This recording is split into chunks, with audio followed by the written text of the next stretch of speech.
कि इस दिन जो भी भाई अपनी बहन के घर जाएगा और उनके घर में भोजन करेगा, वह बहन से तिलक करवाएगा तो उसे यम व अकाल मृत्यु का भय नहीं होगा।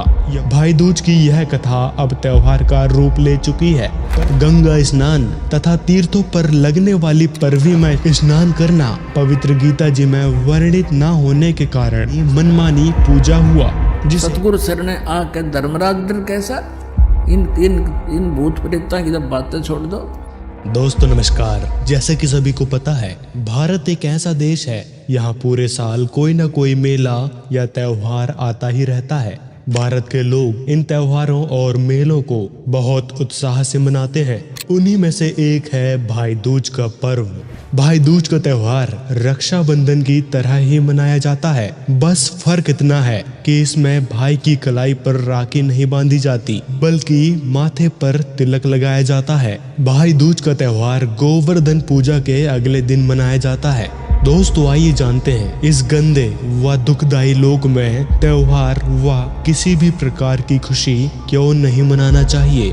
भाई दूज की पौराणिक कथा के अनुसार यमराज को उसकी बहन यमुना ने कई बार मिलने को बुलाया, लेकिन यमराज नहीं जा पाए। जब वो एक दिन अपनी बहन से मिलने पहुंचे तो उनकी बहन बहुत प्रसन्न हुई और उन्होंने यमराज को बड़े ही प्यार व आदर से भोजन कराया और तिलक लगाकर उनकी खुशहाली की कामना की। जैसे सभी बहनें अपने भाइयों की खुशहाली के लिए ईश्वर से प्रार्थना करती हैं। खुश होकर यमराज ने बहन यमुना से वरदान मांगने को कहा। तब यमुना ने मांगा कि इस तरह ही आप हर साल कार्तिक मास के शुक्ल पक्ष की द्वितीया को मेरे घर आया करो। तब से ऐसी मान्यता बन गई कि इस दिन जो भी भाई अपनी बहन के घर जाएगा और उनके घर में भोजन करेगा, वह बहन से तिलक करवाएगा तो उसे यम व अकाल मृत्यु का भय नहीं होगा। यमराज ने उनका ये वरदान मान लिया और तभी से ये त्योहार रूप में मनाया जाने लगा। तब से यह दिन भाई बहन के आपसी प्रेम और संबंध का बोधक बन गया और ऐसा माना जाता है कि इस दिन भाई का बहन के घर भोजन करना बहुत शुभ होता है और इस दिन यमुना नदी में स्नान करने का बहुत अधिक महत्व है। भाई दूज की यह कथा अब त्योहार का रूप ले चुकी है, परंतु इसका हमारे पवित्र सदग्रंथों, वेदों और गीता जी में दूर दूर तक कोई जिक्र नहीं है। यह एक भाई बहन के आपसी प्रेम का आधारित वचन था, जिसे आज सभी भाई बहन करने लगे हैं। पद्म पुराण में कहा गया है कि कार्तिक शुक्ल पक्ष की द्वितीया को यम की पूजा करके यमुना में स्नान करने वाला मनुष्य यमलोक को नहीं देखता, अर्थात उसको मुक्ति प्राप्त हो जाती है। दोस्तों विचार करें, नदी में स्नान करने मात्र से यदि स्वर्ग प्राप्ति और नरक जाने से मुक्ति मिल जाती, तो जो जीव यमुना नदी के जल में पहले से ही रहते हैं, उनकी मुक्ति तो फिर मानव से पहले ही हो गई होती।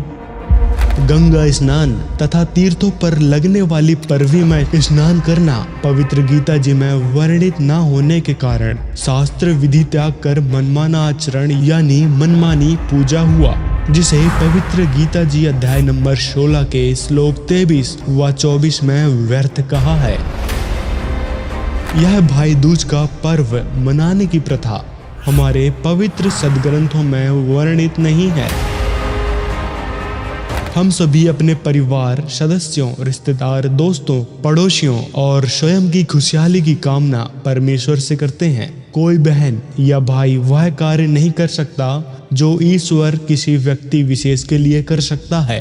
तत्वदर्शी संत रामपाल जी महाराज अपने सत्संग में बताते हैं, यह काल का लोक है, यहाँ यम के दूत घात लगाए रहते हैं। व्यक्ति का समय जब भी पूरा हो, उसे तुरंत पकड़कर धर्मराज के दरबार में ले जाएं। इस गंदे लोक में कुछ मनाने की जरूरत नहीं है, यानी किसी भी प्रकार के त्योहार या खुशी मनाने की जरूरत नहीं है, बल्कि सद्भक्ति करके यहाँ से जाने की तैयारी करना चाहिए। यह लोक रहने लायक नहीं है।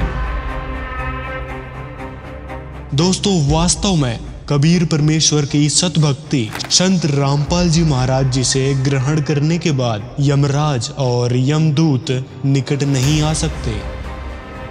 इस विषय में संत गरीबदास जी महाराज ने बताया है, यम किंकर कर जोड़ चले तिस देख रे, धर्म राय के अंक मिटावे लेख रे। परमेश्वर कबीर जी को देखकर यमराज, जिसे धर्मराज भी कहा जाता है, उसके यम किंकर व यमदूत सब हाथ जोड़ लेते हैं।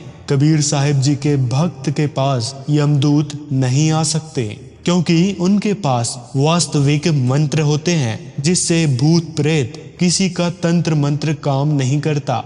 यहाँ तक कि उस वास्तविक मंत्र से यमदूत भी डरते हैं। परमेश्वर कबीर जी अपने भक्त के लिए धर्मराज के लिखे हुए लेख को भी मिटा देते हैं। तो परमात्मा कहते हैं समर्थ सतगुरु शरण आके धर्मराज डर कैसा। इन भूत प्रेतों की जब बातें छोड़ दो। एक भी भगत कह रहा था जी, मैं रात में सो रहा था और सत्संग में आपके सत्संग सुने रखे थे कि भाई धर्मराज यम के दूत नहीं आ सकते लेने के लिए कबीर भगवान के इस दास के द्वारा प्राप्त भक्ति वाले को। यम के दूत लेने भी नहीं आ सकते आपको, ये सत्कर मान लेना। आपको तो भगवान ना होगा लेने के लिए।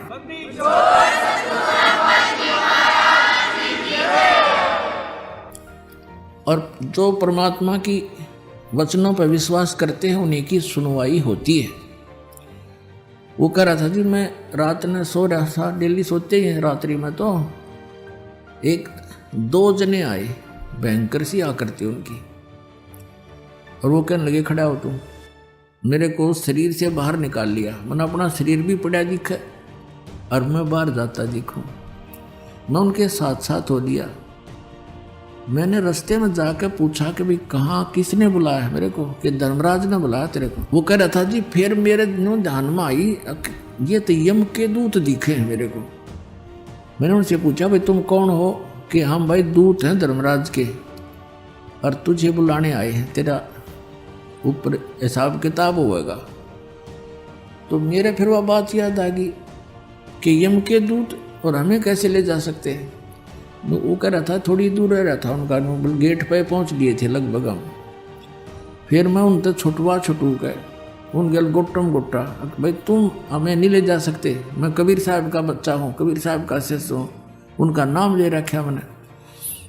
दोनों गेल वो झपटम लपटा मारी खूब। तो उनमें से एक बोला भाई तू पता कर कहा, मैं इतने इसने मैं हूँ इसके खेता तानी मैं करूँगा, तू पता करके आ। यू न्यूर न्यू कह है, ऐसे ऐसे कह रहा है कि तुम मुझे पकड़ नहीं सकते, कैसे ले आए तुम, तुम्हारी साथ बोल दे रही है क्या। तो अंदर गया धर्मराज के पास। वो कह रहा था मैंने अंदर बात होती सुना उनकी। धर्मराज से कहा जी ऐसे ऐसे एक व्यक्ति को आपने बुलाने के लिए भेजा था, वो कह रहा है कि तुम मुझे ला नहीं सकते, मैं तो कबीर साहब का भगत हूँ। वो धर्मराज ने वो देखा अकाउंट न बजा रहा है, किसी ने पकड़ लिया, तुम मरवाओगे मुझे भी, छोड़ो इसको जल्दी, पटक दो उठा के।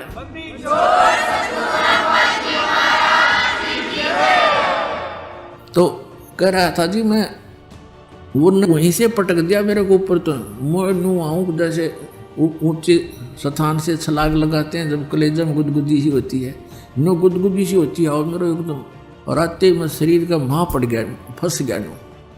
और फिर एकदम पसीना रहा मेरा, हाथ पैर काम नहीं करें कति, अलाऊं टलाऊं 5 मिनट तब मेरे हाथ पैर भी नहीं हले।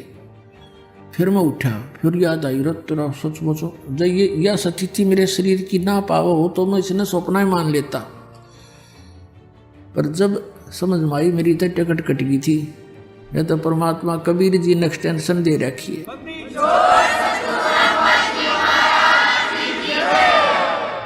तो पुण्यात्माओं सतगुरु शरणा आके धर्मराज डर कैसा। धर्मराज के कहते हैं चित्रगुप्त के कागज की रूम में टू सकल बखेड़ा। इस चित्रगुप्त यानी इस धर्मराज के कागज पाट दूं, सतगुरु जो चावे सो कर ही। कबीर साहिब के विषय में गरीबदास जी कह रहे हैं सतगुरु जो चावे सो कर ही, 14 कोट दूत जम डर ही, ऊत भूत जम त्रास निवारे। और चित्रगुप्त के कागज पाट है, आपके कर्म के लेख कबीर साहब मिटा सकता है। जम जो राजा से डरे मिटे कर्म के लेख, अदली असल कबीर हैं ये कुल के मालिक एक। वर्तमान में सर्व पवित्र भक्त समाज शास्त्र विधि त्याग कर मनमाना आचरण कर रहा है। पवित्र गीता अध्याय 4 के श्लोक 34 में तत्वदर्शी संत की तरफ इशारा किया है।